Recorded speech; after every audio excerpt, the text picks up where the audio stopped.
Hi everybody and welcome to Pint of Science 2020 online edition. I am Karlsruhe Institute and I will present this evening to all of you. So, Pint of Science Festival is online that year and it has begun yesterday with two speakers, Mathieu Linares and David Dauquier. And this evening, it will be two other speakers from Stockholm, and they will be managed by the Stockholm team, who was two responsible this evening, Gonzalo Brito and Floran Pujad. So welcome to all of you. I will just briefly present what Pint of Science is. And Pint of Science is a festival that has the main goal to share science with the whole society. So what we really want is to provide a platform which allows people to discover and discuss research. So no prior knowledge of the subject is required. That's really something that we want. Pint of Science has been created, the first festival has been done in UK in 2013, and last year it was imported in Sweden by Stephanie and me. And we have been helped by a lot of different teams in different cities. So in Uppsala, in Stockholm, in Lund, and of course in Linköping. We have had more than 500 participants in the 4 different cities during the 3 evenings, but that year it's everything online, and we really hope that we can reach even more people all around Sweden, because you don't need to go somewhere, you just need to be online with us. So that's really nice. So as I said, this evening we will have 2 speakers. The first one is Claudia Mohr, and I will let Gonzalo to introduce this first speaker. Thank you, Gonzalo. Thank you, Karin. Hello, everyone. My name is Gonzalo, and I'm the team coordinator for Stockholm. And I will be together with Florian, that is also one of the organizers for Stockholm, be the hosts of today's event. And we are ready to start with the first speaker. And it is my pleasure to introduce Claudia Mohr. She is an assistant professor at Stockholm University.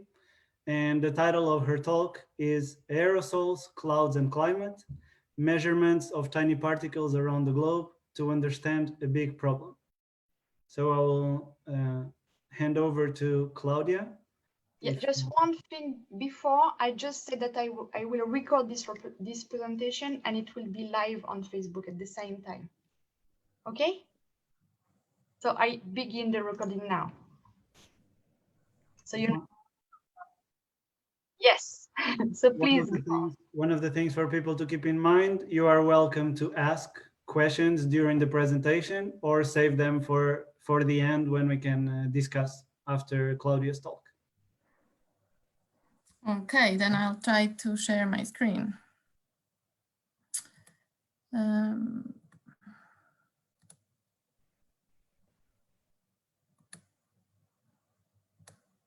Does that look okay? Yeah. Perfect.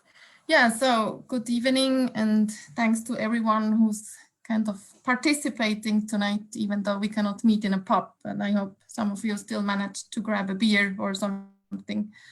And yeah, I'm going to be talking about particles in the air, aerosols. And as Gonzalo said, I'm at Stockholm University, but currently I'm actually not in Stockholm. I'm talking to you from somewhere in the middle of Finland, in Kuopio. I am in this kind of tiny little student accommodation office. And during the day, I am on this tower that you can see on the pictures with a really nice view with my student Yvette. And we're doing measurements there currently. And I hope that by the end of the talk, you will have an understanding why the hell we are on this tower and what we are doing there. And actually, Yvette just wrote me like a couple minutes ago that we had a power cut on the tower. So I'll try to focus on the talk and not on our issues with the measurements right now. But so let me get into my presentation. And a few months ago, I would have started this talk in this way. I would have shown you this picture of a lot of people demonstrating in Stockholm for more action, political action against climate change. And I would have told you that climate change is a topic that's currently in the news everywhere and has a big societal impact. But well, then those guys happened, and now the focus of society has shifted a bit. And funny enough, as we're kind of battling this pandemic, we have managed something that a lot of people who are on this square actually were asking for, and this is that we fly a bit less. And when I flew here from Stockholm, it was actually obvious that somehow we can manage to fly a bit less if we really have to. But anyway, I will go back to climate change because this is kind of the big overarching topic of my talk, and eventually, hopefully, we will manage to fight this pandemic, and climate change will still be an issue that is there and will kind of keep us busy for a while and require action from scientists and politicians and all of us that are part of this, that live on this planet, basically. So let me first give you a few minutes of overview on climate change before then I go a bit more in detail about the work that I actually do. So when we're talking about climate change, in very simple words, what we're talking about is the fact that the global surface temperature is increasing on our planet. And this is a time series that shows the evolution of the temperature between 1880 and 2020. And this is shown in the difference between the average temperature from 1950 to 1980. So that's the reference, and then the difference to this reference is shown. And what it clearly shows is that we have an increase over the last 100 of years. And obviously there are two questions that come to mind now. So is this a lot? Does it really matter? And yes, the answer to both is yes. So we have an increase, and over the last like roughly 12,000 years or so, we have had high temperatures as well on our planet, similarly high temperatures. But what is a big difference now is the rate of change. So a few thousand years ago, when we were in higher temperatures, and those also had a different like cause. But anyway, the rate of change was really slow. It was increasing over thousands of years, whereas now we have an increase over tens of years. And that means that it's very hard for the Earth system to actually like adapt to the changes. And what we know by now also is that the reason for this increase that we are observing now is the increase in greenhouse gases, mainly CO2, that is being emitted by fossil fuel combustion and other human activities. And what we know in terms of CO2 is that it has never been higher in the last 800 years than now, the concentrations in the atmosphere. So there we as humans are really changing the composition of the atmosphere, and that leads to this increase in the temperature. And this has to do with the fact how the energy system of our Earth works. So we have solar radiation coming in, it gets absorbed by the surface of the Earth, and some of this radiation is being emitted again by the surface as heat radiation. And CO2 and other gases, they absorb this heat radiation, so they trap it. And that actually leads to an average surface temperature of our planet of about 15 degrees. And if we didn't have this so-called greenhouse gas effect, our temperature here would on average be minus 18 degrees and no life would be possible. So the greenhouse effect is actually a good thing, but now we're just changing it in a way that it becomes more intense and we have this increase in the temperature. So one thing is to talk about the situation as it is now. Another thing is to compare it to the past to understand how big the influence is of human activities. But then what about the future? Because the future is important for us to then take political action and to understand that if we take a certain measure now, how it will it influence the CO2 emissions, and then the temperature in the future. And for this, we have model calculations. So I said in the present, we have the observations. That's easy. We can really see with instruments what's happening. In the past, we have records, like for example, tree rings that can show us how the temperature was evolving. In the future, we need model calculations. So we put all the knowledge that we have about the Earth system, how things work, into equations. We put that in a model, and then we can say, okay, if we now change the CO2 emissions to this and this level, how will the temperature evolve? And this requires a really good knowledge of how the Earth system works. And this is where my work comes into play as well. So with my work, and I contribute a small piece of the puzzle to this understanding of the Earth system and all the different processes that influence the climate. And these are aerosol particles. So I mentioned greenhouse gases before, and aerosol particles are then another important player in the climate system.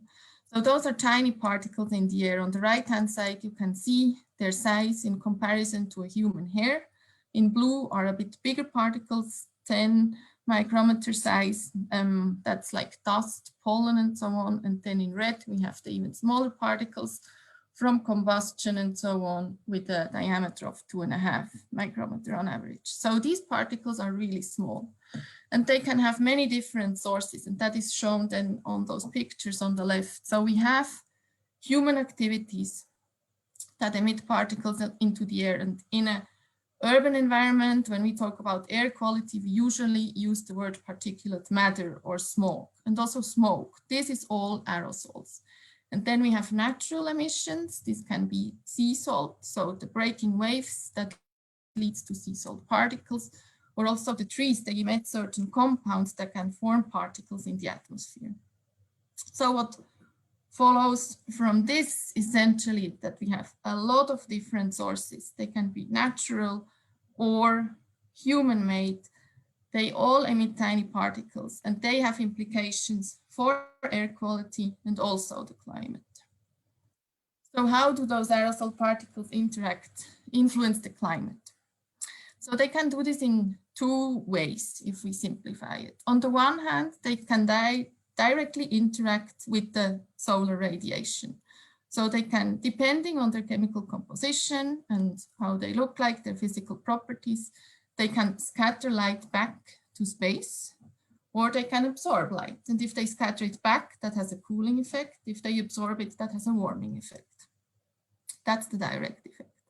But then it gets even more complicated. So those particles, aerosol particles, are actually also responsible for clouds to form in the atmosphere. So if we didn't have aerosol particles, we wouldn't have clouds, because we would need way too much water vapor in the air to actually condense and form cloud droplets.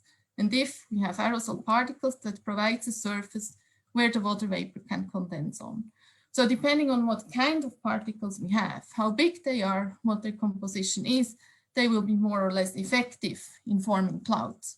So that influences then also, for example, how many cloud droplets are in a cloud, and that influences whether the cloud is a bit more bright or a bit more dark and how much light it scatters back to the space. So again, we have an influence on the climate, and that's the so-called indirect effect.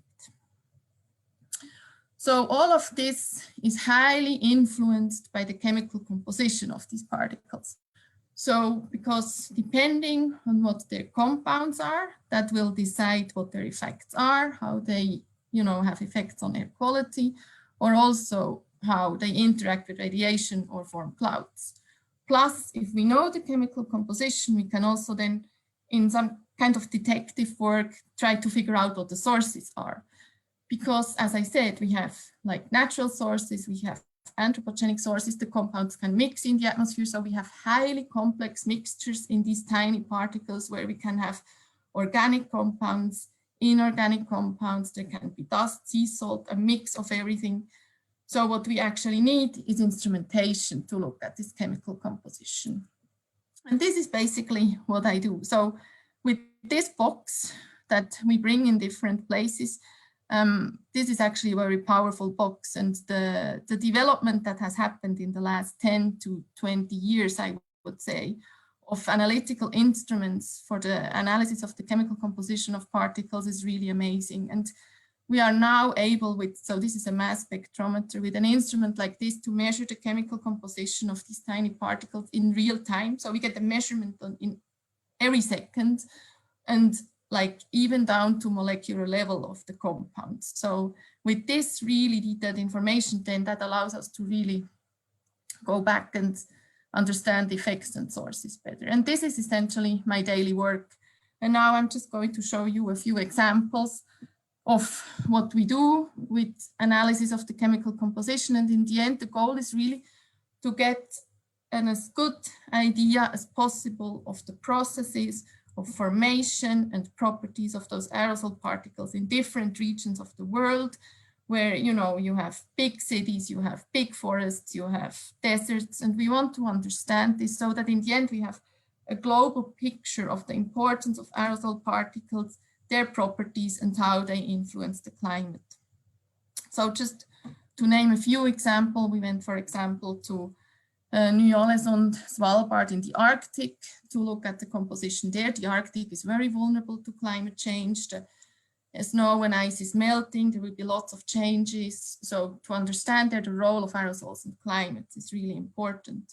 Or on the other side, you can see measurements in Bolivia. There we were at the highest measurement station of the world at over 5,000 meters to look at processes at this altitude, which of course is very different from we measure at the ground, and that then influences the climate in a different way.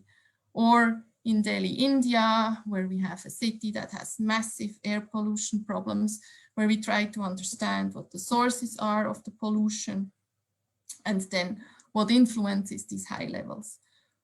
Or another example is Alabama, which is a region where there's big forests. So there we try to understand how a region where there's more forests and maybe less cities, how that, what kind of aerosol particles do we find there? What are their properties? So in the end, really each measurement campaign is a little piece of the puzzle for a big understanding. And this is also why we are now in Kuopio.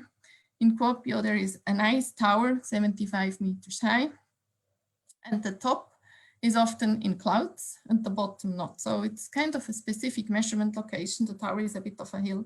And what we are doing here now is we try to measure the chemical composition of aerosol particles in the clouds and below at the bottom to really compare what's the difference between the situation in the clouds and outside the clouds, and then to understand how these particular particles that we find here, central Finland, a lot of forests, how this influences cloud formation and those interactions between the aerosols and the clouds. So to give you a few messages, take-home messages, or what I would for you hope to take away from this talk is that aerosols are particles suspended in air which have many sources, both natural and human-made, and that they are important players in the climate system of the Earth because they also interact with radiation, plus they influence cloud formation. And an understanding of their sources and sinks is important for the prediction of future climate scenarios because it allows us to get a more complete understanding of the Earth's climate system. That's it. Thanks. Thank you very much, Claudia, for your very interesting talk. So I hope now that we will have question in the chat. If people want to write the question directly in the chat, they can use the chat function in Zoom. While people are thinking, I might get started with a question I had in mind for you, Claudia.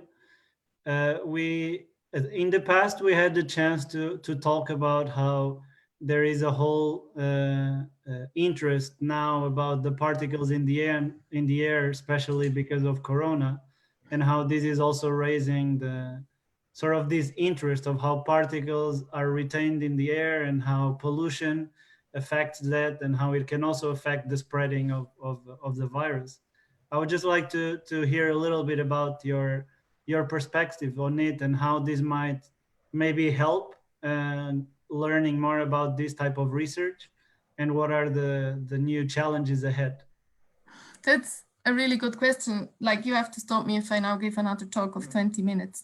So like, maybe the first disclaimer that I want to make is that I'm by no means like a virologist, epidemiologist. Like, this is like not my expertise.